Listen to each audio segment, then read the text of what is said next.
Welcome to Kuchus world. Mourners in black began gathering Tuesday for days of funerals and processions for Iran's late president, foreign minister, and others killed in a helicopter crash, a government-led series of ceremonies aimed at both honoring the dead and projecting strength in an unsettled Middle East.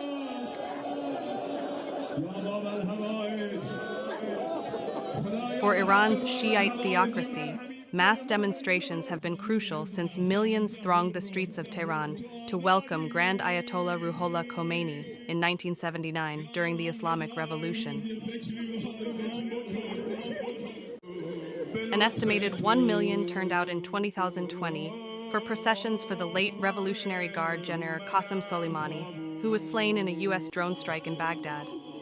Whether President Ebrahim Raisi, Foreign Minister Hossein Amirabdollahian, and others draw the same crowd remains in question, particularly as Raisi died in a helicopter crash, won his office in the lowest turnout election in the country's history, and presided over sweeping crackdowns on all dissent. A procession Tuesday morning led by a semi-truck carrying the caskets of the dead slowly moved through the narrow streets of downtown Tabriz, the closest major city near the site of the crash Sunday. Thousands in black slowly walked beside the coffins, some throwing flowers up to them as an MC wept through a loudspeaker for men he described as martyrs. Prosecutors already have warned people over showing any public signs of celebrating his death, and a heavy security force presence has been seen on the streets of Tehran since the crash.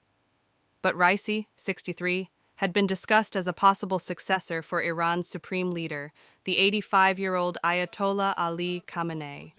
His death now throws that selection into question, particularly as there is no heir apparent cleric for the presidency ahead of planned June 28th elections. The accident comes at a time of high tension in the Middle East, with the war in Gaza and fears that the conflict could widen. Israel and the United States have accused Iran of backing militant groups including Hamas in Gaza, Hezbollah in Lebanon, and the Houthis in Yemen. Raisi's death comes at a moment when the Islamist regime is consolidated, wrote Alex Vatanka, an Iran expert at the Middle East Institute. In short, there will be no power vacuum in Tehran. Nonetheless, post-Khamenei Iran suddenly looks far less predictable than it did just a few days ago. باید از مسیرت آقا تا ابد گفت باید خوند باید از قیامت آقا تا ابد ببین فرق آدم با آدمو یه عده دست و پا زدن که کربلا نرن یه عده دست و پا زدن که کربلا نرن To stay up to speed with the latest news, please subscribe to our YouTube channel. Thank you very much for watching.